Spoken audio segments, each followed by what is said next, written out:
This is the story of Margaret Hayes, a grieving mother, driving through a Wyoming blizzard on the third anniversary of losing her son. She never expected that on the very stretch of US Route 191 where her life shattered, she would find a freezing Oh wolf my family. God.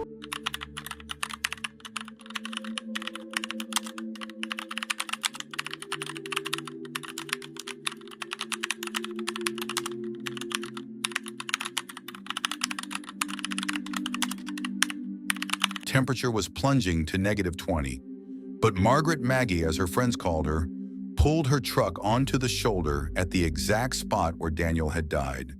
She was here for her annual ritual of pain, but today the white cross she nailed to the pine tree was guarded by death itself. Maggie saw them. 20 yards from her son's memorial, a massive gray wolf lay critically still, two tiny pups shivering and whimpering against her belly. Severe hypothermia, but the snow told the real story. Deep drag marks leading from the asphalt. The mother wolf, Luna, had somehow pulled her mate's body off the highway and now was using her last ounce of strength to drag her babies closer to the road. Closer to the one thing she feared, humans. She was begging for help. Just like Maggie had begged God for a miracle in that ambulance 3 years ago. Fear vanished, replaced by an urgent, powerful surge of purpose. Maggie grabbed the emergency blankets from her truck. When she approached, Luna did not growl. She simply closed her golden eyes, a look of complete trust that broke Maggie's heart. The struggle to pull the 100-pound wolf into her back seat was brutal. Maggie was crying, screaming, come on, to Luna, to Daniel, to herself. Sweat poured down her face despite the freezing air. When Luna was finally beside her pups, Maggie collapsed into the driver's seat. She had not saved her son on this spot, but these she could save. She slammed the accelerator down, racing toward the Missoula Veterinary Clinic. Maggie didn't know if she was talking to Luna or to Daniel's ghost, but she kept whispering, hold on, please hold on. She drove with a reckless abandon she hadn't felt since the accident, her truck fishtailing on the slick Wyoming ice. She had saved them from the ice, but could she save them from the law? Stay with us to see the impossible moment when a dying wolf sends a silent message of thanks to the woman who rescued her. Dr. Reardon, a grizzled veteran, worked miracles in the clinic. Luna's temperature was dangerously low. One pup, little Echo, was already showing signs of pneumonia. Maggie sat on the cold floor, refusing to leave the room. She was an ex-teacher, but she felt like a nurse again, fighting for lives. The next morning, the real threat arrived.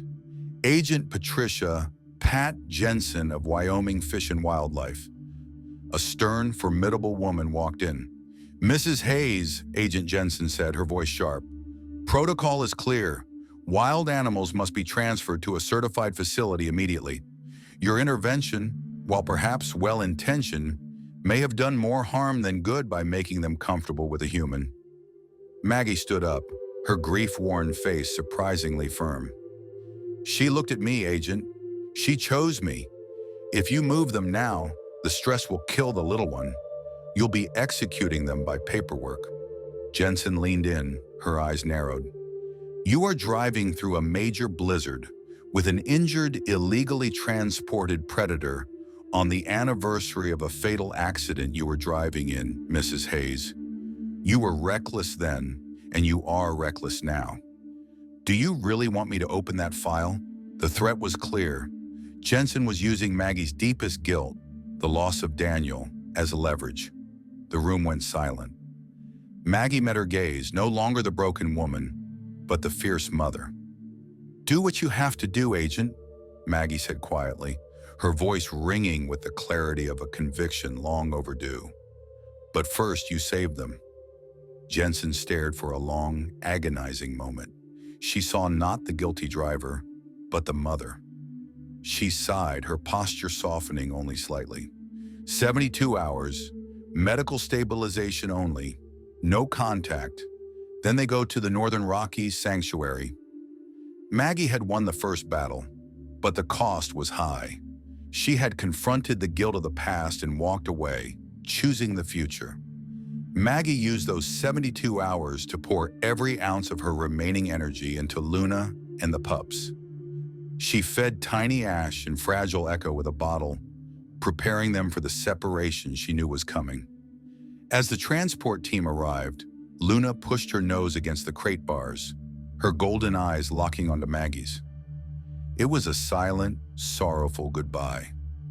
The real war, the war for their freedom, was just beginning. You won't believe the lengths this mother went to, not just to save them, but to give them back the wild they were meant to have. 5 weeks later, the call came from Agent Jensen.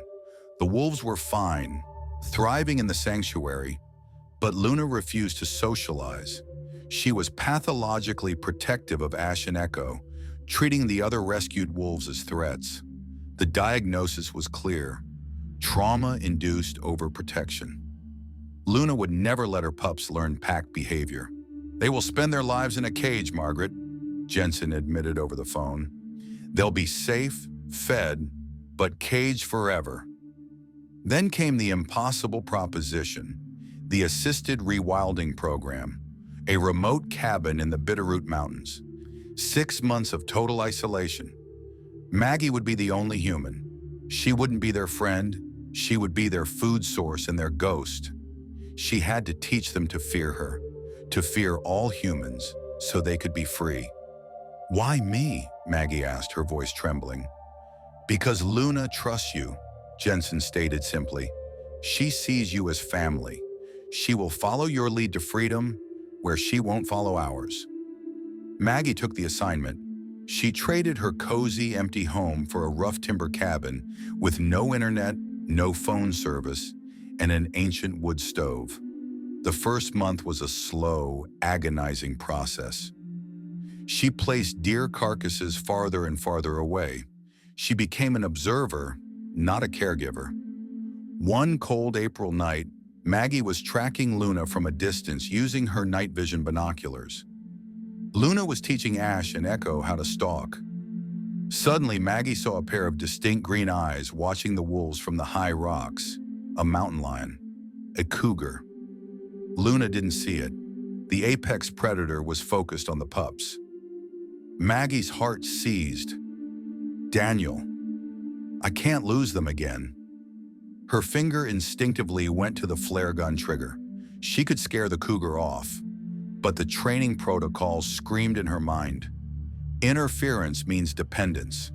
Interference means captivity. If she stepped in now, Luna would forever see humans as protectors, not threats. The rewilding would fail.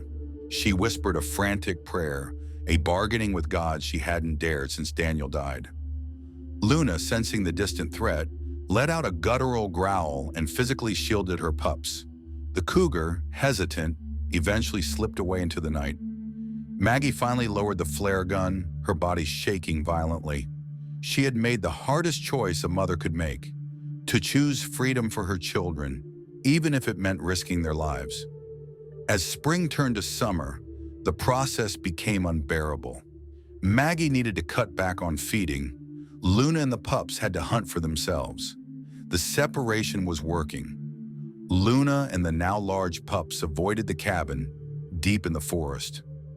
Then, little Echo, the fragile pup who Maggie had nursed back from pneumonia, failed a critical foraging test. He had eaten a poisonous root and was violently ill. Maggie, watching from 200 yards away through her binoculars, saw Echo collapse in the clearing, struggling to breathe. Luna whined softly, nudging him, but she could only comfort, not cure. Maggie's entire being screamed, "Run to him! He needs the injection!" She remembered Daniel's face, pale and small in the hospital bed. The fear of being too late nearly drove her mad. The final, brutal test of Maggie's commitment to their freedom. She had the medicine, she had the blankets. But Agent Jensen's words echoed, "If you step in, They are caged forever. With tears streaming down her face, Maggie slammed her fist against the cabin wall. "I will not sentence you to prison because I cannot bear the pain," she sobbed. She waited. For 4 torturous hours, Maggie watched Echo fight the poison. Finally, Luna nudged him toward a patch of specific berries, a natural remedy. Slowly, agonizingly, Echo rallied. He survived.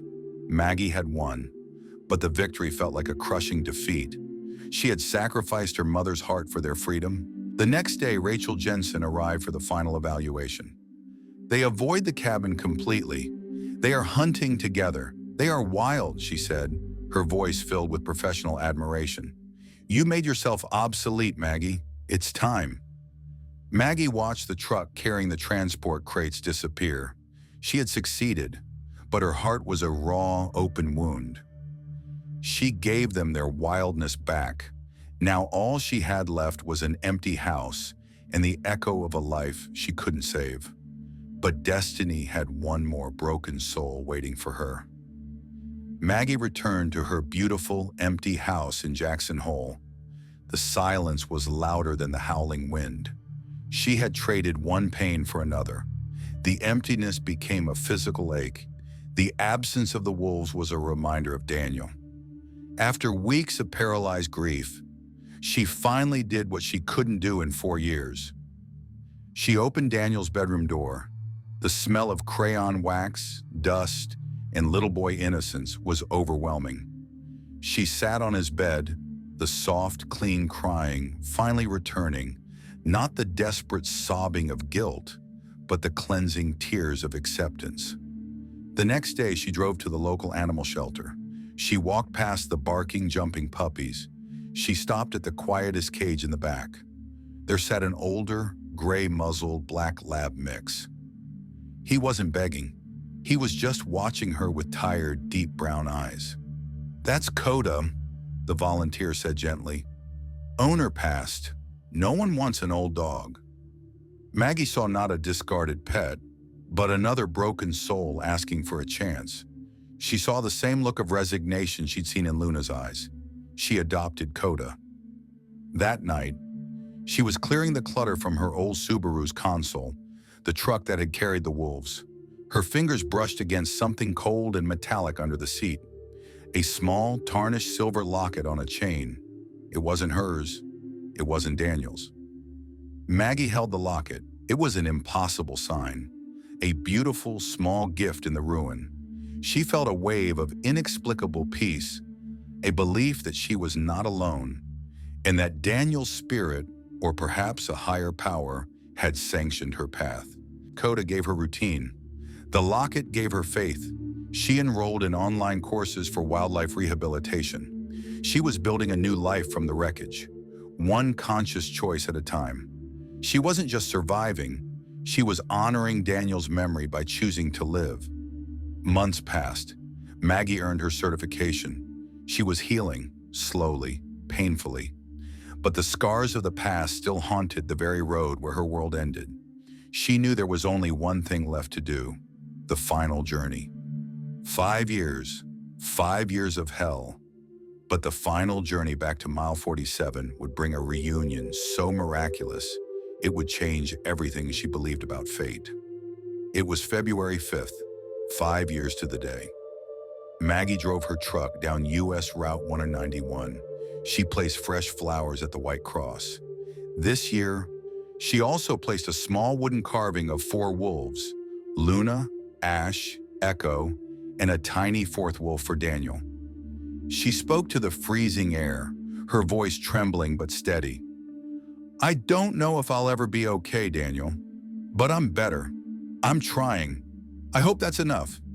She turned to walk back to her truck, and she froze. On the opposite side of the highway, barely visible in the dark pines, stood 3 shapes, large, gray, unmistakable: Luna, Ash, Echo. They stood perfectly still, watching her. No fear, no aggression, just silent acknowledgement. They were massive now, powerful and wild and perfect.